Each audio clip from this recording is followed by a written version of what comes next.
오늘 우리에게 주신 하나님 말씀은 요한복음 21장 15절부터 17절까지 말씀입니다. 한 목소리로 봉독하겠습니다. 그들이 조반 먹은 후에 예수께서 시몬 베드로에게 이르시되 요한의 아들 시몬아 내가 이 사람들보다 나를 더 사랑하느냐 하시니 이르되 주님 그러하나이다. 내가 주님을 사랑하는 줄 주님께서 아시나이다. 이르시되 내 어린 양을 먹이라 하시고 또 두 번째 이르시되 요한의 아들 시몬아 내가 나를 사랑하느냐 하시니 이르되 주님 그러하나이다. 내가 주님을 사랑하는 줄 주님께서 아시나이다. 이르시되 내 양을 치라 하시고 세 번째 이르시되 요한의 아들 시몬아 내가 나를 사랑하느냐 하시니 주께서 세 번째 내가 나를 사랑하느냐 하심으로 베드로가 근심하여 이르되 주님 모든 것을 아시오매 내가 주님을 사랑하는 줄을 주님께서 아시나이다. 예수께서 이르시되 내 양을 먹이라. 아멘. 강내우라고 하는 분 여러분 혹시 아시나 모르겠습니다. 테너입니다. 테너 강내우. 아시는 분들도 아마 계실 것 같은데 부산 사람입니다. 수능 직후에 그러니까 고등학교 졸업하기 전에 KBS 부산 가요제에서 대상을 타서 가수협회 회원증까지 받은 사람입니다. 재능이 있는 사람이죠. 대학 다닐 때에도 학교 가요제에서 대상을 받았고 자 그렇지만 대학 졸업할 때까지도 자신이 꿈꾸어오던 가수의 길 이게 열리지 않습니다. 이렇게 되니까 좌절하게 되고 절벽 앞에 선 것 같은 막막함 또 외로움 이 속에서 고민을 하면서 방황을 하게 됩니다. 세상의 쾌락을 쫓아서 살게 됩니다. 젊은 시절에. 그러다가 28살이 됐을 때 온누리교회에서 신앙생활을 시작하게 되는데 기왕에 하는 거 제대로 해보자. 새벽 기도까지 하게 됩니다. 새벽 기도를 하던 어느 날 주님을 만나게 되는데 그때 상황을 이렇게 고백을 했습니다. 지금도 잊을 수 없다. 내 삶은 하루아침에 완전히 달라졌다. 그날 하나님이 특별한 증거를 나한테 5가지나 보여주셨다. 5가지가 뭐냐 하면은요. 별거 아닙니다. 첫 번째가 고등학교 때부터 2갑씩 피우던 담배를 그날로 끊었다. 두 번째는 술을 끊었다. 세 번째 입에 붙어있던 욕이 사라졌다. 네 번째는 침 뱉지 않게 됐다. 5번째 담배꽁초나 쓰레기 함부로 버리지 않게 됐다.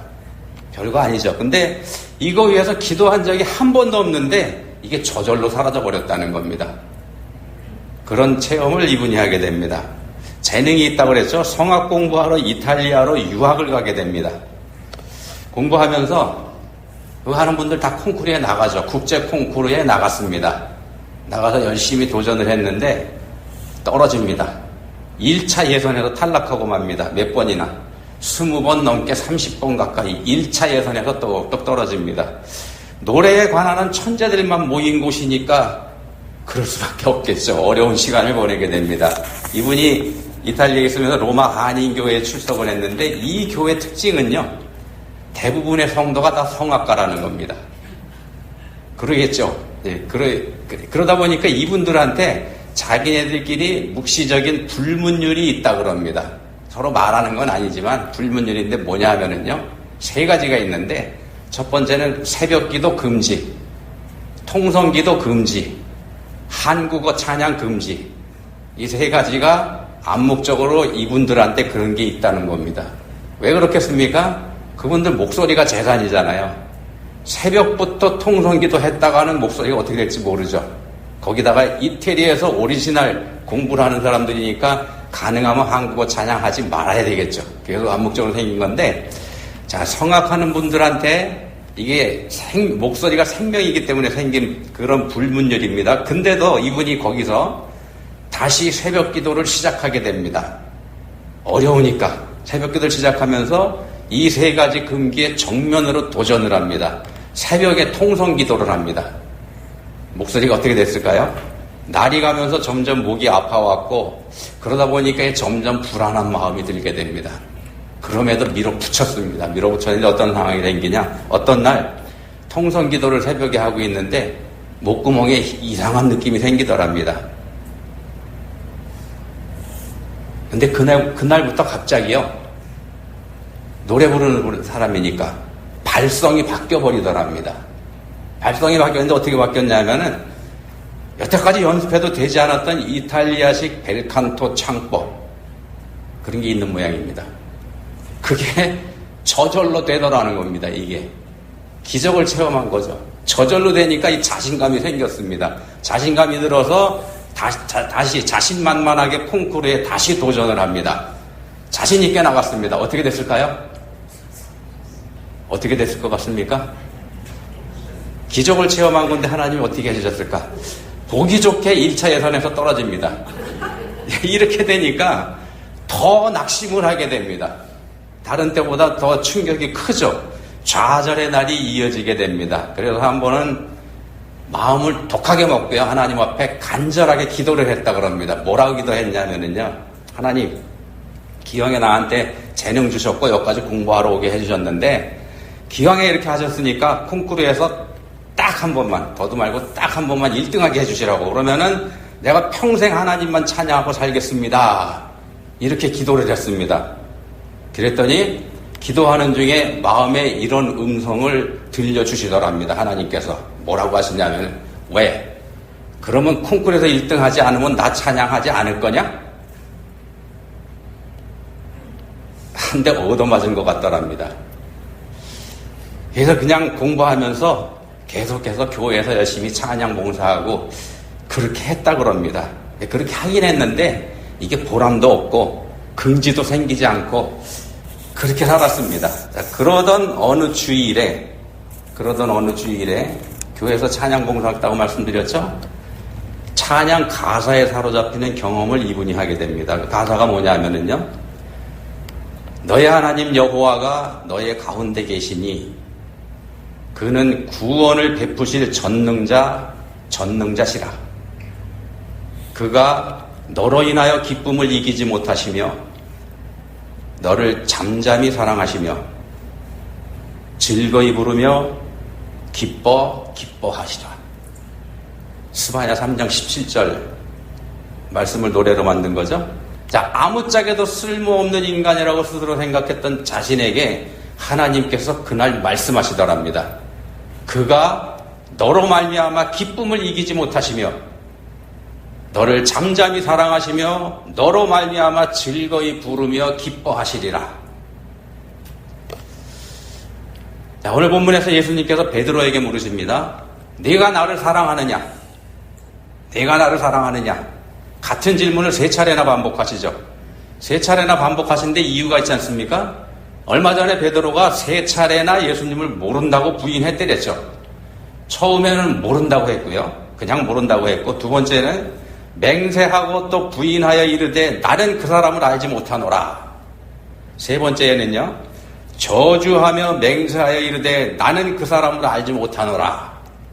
이렇게 했습니다. 그래서 3번 물으시는 겁니다. 네가 나를 사랑하느냐? 자, 오늘 밤에 너희가 다 나를 버리리라. 이렇게 예수님께서 말씀하셨을 때에는 모두 주를 버릴지라도 나는 결코 버리지 않겠나이다 라고 이렇게 자신있게 말했었지만, 그랬던 베드로입니다. 그렇지만 지금은 그럴 형편이 아니죠. 우리말에 그런 말 있죠. 벼룩이도 낯짝이 있다고. 그 말처럼 얼굴조차 들 수 없는 그런 상태가 됐습니다. 스승을 배반한 죄인이기 때문에 그런 거죠. 저주까지 해가면서 예수님 모른다고 잡아댔으니까 얼굴을 들 수 없죠. 그래서 네가 나를 사랑하느냐는 예수님의 질문에 베드로는 두루뭉실, 그냥 엉거주춤 적당하게 이렇게 대답합니다. 주님께서 하시나이다. 주님 모든 것을 하시오매 내가 주님을 사랑하는 줄을 주님께서 아시나이다. 이게 무슨 뜻이겠습니까? 염치는 없지만 아직도 사랑은 한다, 그 얘기죠. 아직도 사랑은 한다, 그런 고백입니다. 그렇지만 감히 그렇게 딱 부러지게 말은 하지 못하겠고, 자, 3차례 같은 질문을 하시는 거에는 우리 예수님의 배려와 사랑이 그 안에 담겨 있습니다. 3번 부인한 베드로를 다시 세워주시려는 거죠. 다시 세워주시려는 겁니다. 그리고 그의 사명을 회복시켜 주십니다. 내 어린 양을 먹이라. 내 양을 치라, 내 양을 먹이라. 자, 예수님의 질문과 베드로의 고백, 예수님의 질문과 베드로의 고백, 이 안에 우리의 모습이 들어있습니다. 이 안에 우리의 모습이 있습니다. 이 말씀에는 우리를 향한 예수님의 사랑이 담겨 있습니다. 시 한 편 소개해드리죠. 이대흠이라는 시인이 쓴 시인데 제목이 아름다운 위반입니다. 아름다운 위반. 전라도 사투리로 쓰인 시거든요. 전라도 사투리로 제가 읽어드릴 건데 전 경기도 사람입니다. 그러니까 감안하고 들으시면 됩니다. 기사 양반 쩌짝으로 쩌까 돌아서 갑시다. 어찌게 그런다요? 버스가 뭐 택시인지 아요? 아따 늙으니까 물파기 애린게 그러지. 쓰잘데기 없는 소리 하지 마소. 저 번짝 기사는 돌아가더만. 그 기사가 미쳤는갑소. 노인네 갈수록 눈이 어둡단께. 저 번짝에도 내가 모셔다 드렸는데. 이해가 되시죠? 자, 노선버스 타고 가는 할머니가요, 기사분한테 조금 돌아가자 이렇게 얘기합니다. 말이 안 되죠. 기사가 단칼에 거절합니다만 전에도 그렇게 이 할머니 태워드렸던 적이 있었고요. 이번에도 또 그렇게 할 겁니다. 위반이죠, 위반. 누가 알면 기사가 징계를 받을 수도 있고 말입니다. 그렇지만 우리네 정서가 그렇지 않죠. 한적한 시골길, 또 아무도 없는 빈차라 그러면은 그럴 수도 있는 거 아니겠습니까? 그래서 제목이 아름다운 위반입니다. 아름다운 위반. 성경 속 하나님의 모습이 딱 이렇다는 겁니다. 성경 속에 나타난 하나님의 모습이 딱 이렇습니다. 법대로 하면은요, 특히 하나님께서 정해주신 하나님의 법, 율법대로 하면은요, 어쩌면 예수님께서 그렇게도 싫어하셨던 바리새인들이 오를 수도 있습니다. 법대로 하면은. 근데 하나님께서는 수시로 법을 어기십니다. 우리가 보기에 그렇다는 말씀입니다. 이거 오해 없을 때 드셔야 됩니다. 우리가 보기에 그렇다는 겁니다. 우리가 보기에. 하나님의 법을 어기고 반역을 저지른 우리 인간들을 위해서 하나님이 위반하십니다. 징계해야 당연함에도 불구하고 용서하시기 때문에 드리는 말씀입니다. 그 절정이 바로 예수님의 십자가이죠. 모름지기 죄를 지은 자는요, 죄값 치러야 됩니다. 당연히 자기 죄값은 자기가 치러야 됩니다. 그게 원칙입니다. 그렇지만 우리 하나님은 그런 당연한 걸 위반하신 분입니다. 죄인을 용서하시죠. 무작정 용서하십니다. 성자 예수님이 우리의 죄값을 대신 치르십니다. 그리고 우리를 용서해버리십니다. 용서해버리십니다. 그렇게 하나님은 위반하십니다. 사랑하는 자를 위한 위반. 사랑하는 자를 위한 위반입니다. 그렇지만 하나님에게는 또 공의가 있죠. 공의. 하나님의 공의에 무조건이라고 하는 이게 걸리기 때문에 하나님께서 요구하시는 게 하나 있습니다. 딱 하나. 바로 믿음이죠. 믿음을 하나님께서 딱 하나 요구하십니다. 예수님이 자기 대신 십자가에서 죄값을 대신 치르셨다는 이 사실을 믿기만 하라. 믿기만 하라. 요거 하나만 원하십니다. 조건은 오직 하나, 믿음입니다. 이게 세상에서 제일 쉬운 겁니다. 세상에서 제일 쉬운 거. 누구나 할 수 있는 일이죠. 믿는 거 누구나 할 수 있습니다. 누구는 할 수 있지만 누구는 할 수 없는 일이다. 그러면 이거 공평한 거 아닙니다. 불공평하죠. 할 수 없는 그 사람은 애당초 구원의 기회조차 없는 게 되니까. 말이 안 되죠. 하나님이 그렇게 하실 리가 없습니다. 그래서 세상에서 제일 쉬운 걸 그 조건으로 주신 겁니다. 어른도 할 수 있고요. 애들도 물론 할 수 있고, 건장한 청년도 할 수 있고, 병석에 누워있는 환자도 할 수 있는 일이고, 똑똑한 사람도 할 수 있고, 무식한 사람도 할 수 있는 일이고, 돈이 많아서 주체하지 못하는 재벌도 할 수 있는 일이고, 돈 한 푼 없는 홈리스, 노숙자도 물론 할 수 있는 일이고요. 누구나 아무나 다 할 수 있는 일이 바로 믿는 일입니다. 그게 조건입니다. 오직 믿음 하나. 그렇기 때문에 만약에 그걸 안 하고 못 하고 그런다 그러면은요, 그에 대한 대가는 혹독할 수밖에 없습니다. 그럴 수밖에 없지 않습니까? 세상에 제일 쉬운 거 누구나 다 아는 거 그걸 조건으로 줬는데 그걸 안 해. 그래서 지옥인 겁니다. 그래서 그에 대한 대가가 지옥불인 겁니다. 하나님께서 이렇게 왜 쉽게 해주시는가? 왜 쉽게 해주시나요? 바로 사랑 때문입니다. 사랑하시기 때문에 가장 쉬운 거, 누구나 할 수 있는 거, 돈 안 들어가는 거, 그걸 요구하시는 겁니다. 사랑이라고 하는 거는요, 사랑하는 대상, 사랑하는 그 사람에게 맞춰주는 거이기도 하는 겁니다. 맞춰주는 게 사랑입니다. 사랑하면 사랑하는 그 사람을 중심에 두게 됩니다. 모든 걸 그 사람에게 맞춰주죠. 그게 사랑이지 않습니까? 자기한테 맞추라. 그건 사랑이 아니죠. 그건 가짜 사랑이거나 잘못된 사랑입니다. 왜곡된 사랑이죠. 그건 진짜가 아닙니다. 사랑은 나는 없고 상대방을 세우는 겁니다. 사랑은 나는 없고 상대방을 세워주는 거. 그게 사랑이죠. 상대방이 좋아하는 거 나도 좋아하고, 상대방이 기뻐하는 거 나도 기뻐하고, 상대방이 즐거울 때 나도 즐거운 거. 그거죠. 아니요. 오히려 내가 더 좋아하고 내가 더 기뻐하고 내가 그보다 더 즐거워하는 거. 그게 사랑입니다. 다르게 말씀드리면, 성경적으로 표현하면 이게 바로 내가 죽는 겁니다. 나는 없고 그만 있는 거. 내 입장에서가 아니라 그의 입장에서 그를 이해하고 받아주고 그렇게 하는 거죠. 이게 바로 자기 부인입니다. 우리 예수님께서 베드로에게 물으십니다. 네가 나를 사랑하느냐? 이미 실패한 베드로입니다. 모두 주를 버릴지라도 나는 결코 버리지 않겠나이다. 이렇게 큰 소리 쳤지만 자기가 한 그 말도 지키지 못한 불출 제자, 못난 제자, 그런 제자입니다. 그런 인간을 어떻게 해야 되겠습니까? 그런 인간이라 그러면 스승을 저주까지 했으니까 자기 잘못에 대한 대가 치르게 해줘야 되는 거 당연한 거 아니겠습니까? 그게 내 제자라면 어떻게 쫓아내버려야죠. 내쫓아버려야죠. 자기 스승을 맹인사하며 저주까지 한 인간, 그런 인간을 다시 품을 수는 없는 노릇이니까. 근데 우리 예수님은 그런 인간, 실패한 베드로를 사랑하십니다. 징계하지 않고 용서하시죠. 베드로의 마음속 깊은 곳, 그 마음속 깊은 바닥, 어디엔가 숨어져 있는, 어디엔가 떨어져 있는 베드로 자기 자신도 깨닫지 못하는 사랑의 씨앗, 그걸 찾아내서 끄집어내 주십니다. 네가 나를 사랑하느냐? 이 질문에는요, 너는 나를 사랑하고 있다는 깨달음을 주시려는 의도도 함께 들어있습니다. 또 내가 너를 여전히 사랑하노라, 이런 사랑의 고백도 함께 담긴 질문입니다. 처절하게 실패한 베드로에게 예수님께서 다시 사명까지 주시죠. 내 어린 양을 먹이라. 내 양을 치라. 내 양을 먹이라.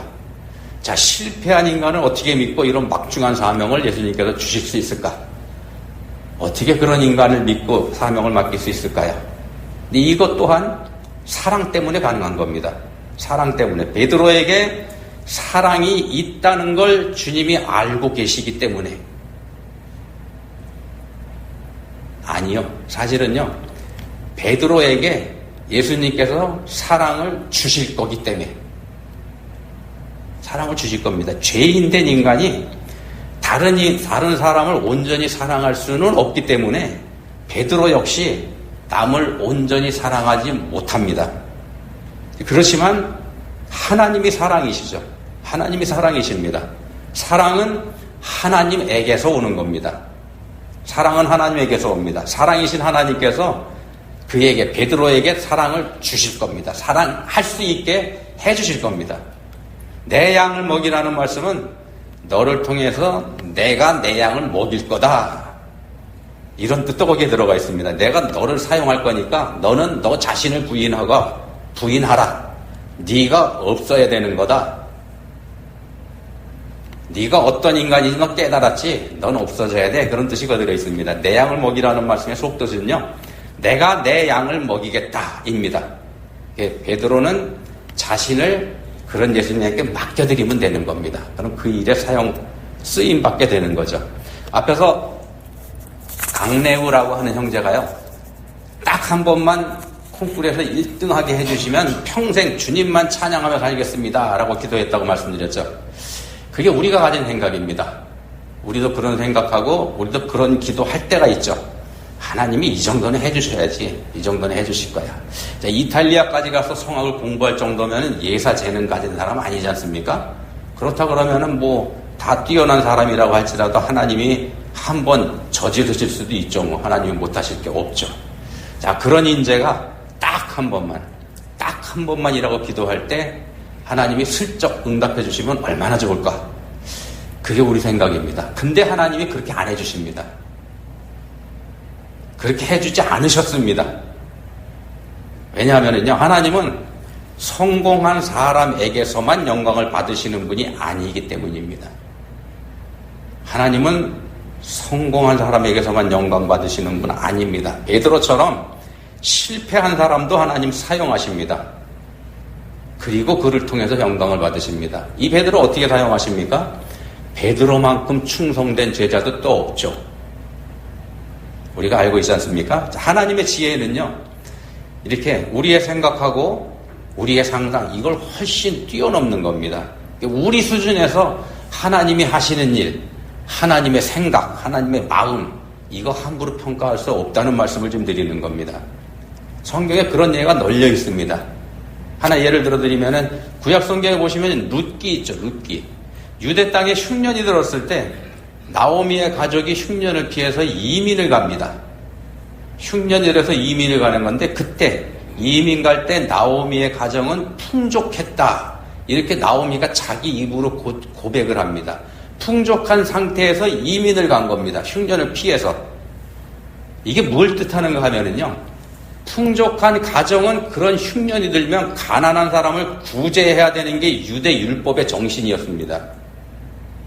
근데 그 상태에서 이민을 갔다는 얘기는 그 책임을 버리고 도망간 겁니다. 그 얘기입니다. 어떻게 됐습니까? 이민 간 곳에서 남편 엘리멜렉이 죽죠. 남편만 죽습니까? 두 아들이 있었는데 두 아들 다 죽고 맙니다. 나오미하고 두 며느리, 소망 없는 세 과부들만 남게 되지 않습니까?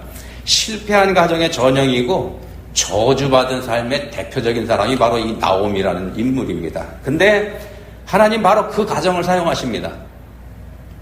그 가정을 하나님께서 사용하시죠. 그것도 이방, 그러니까 저주받은 모압 출신의 며느리. 모압 사람은 영원히 총에 들어오지 못한다. 하나님께서 이렇게 저주하셨던 그 모압 사람입니다. 그 모압 출신의 며느리 룻을 통해서 하나님께서는 큰 일을 이루십니다. 룻에게서 다윗 왕이 나게 하시고요. 또 그 다윗의 자손으로 예수 그리스도가 오시게 그렇게 하십니다. 실패한 가정, 저주받은 여인들을 들어 사용하신 게 하나님의 지혜입니다. 이런 하나님의 지혜는요, 그분의 사랑에서 나오는 겁니다. 그분의 사랑에서 옵니다. 성경에서 우리 인생들의 역사, 실패한 역사입니다. 우리 인생들은 창조되자마자 에덴 동산에서 실패하고 그리고 시작을 했습니다. 그렇게 저주받은 존재들이 바로 우리 인간들입니다. 성경 안에서 인간들이 그런 상태입니다. 그렇지만 하나님의 사랑이 우리를 그냥 그렇게 내버려두지 않으시는 겁니다. 성경이 바로 우리한테 그걸 보여주고 있는 겁니다. 성경 이야기가 그 얘기입니다. 어떻게 하시는가? 끝까지 사랑하십니다. 당신의 형상으로 창조하신 우리 인생들을 사랑하시되 끝까지 사랑하십니다. 그게 하나님이 우리를 사랑하시는 방법입니다. 성공했기 때문에 사랑하시는 하나님 아닙니다. 베드로는 3번이나 실패했습니다. 그럼에도 사랑하십니다. 네가 나를 사랑하느냐 하는 이 질문으로 베드로에게 사랑을 예수님께서 먼저 고백해 주신 겁니다. 먼저 예수님께서 고백하신 겁니다. 이 고백에 주님께서 아시나이다 라는 대답으로 베드로도 사랑을 고백을 했고요. 주고받은 겁니다. 이게. 자, 그리스도인의 신앙생활은 사랑하는 삶입니다. 그리스도인의 신앙생활은 사랑하는 겁니다. 사랑을 고백하면서 서로를 세우는 것, 이게 그리스도인입니다. 남을 세우는 사람이 성공한 그리스도인입니다. 우리 예수님은요, 사랑하지 않아도 되는 자, 사랑할 수 없는 자, 사랑해서는 안 되는 자, 그런 자를 사랑하십니다. 그게 누구냐? 바로 우리입니다. 여러분들입니다. 우리가 그런 사람들입니다. 그런 우리를 사랑하시되 어떻게 사랑하시는가? 견딜 수 없는 큰 기쁨으로 사랑을 하시는 겁니다. 하나님이 여러분을 그렇게 사랑하십니다. 여러분 때문에 하나님은 너무너무 좋아서 기뻐서 어쩔 줄 모르겠다고 그러십니다. 기도하시겠습니다. 하나님 아버지, 저희가 뭡니까?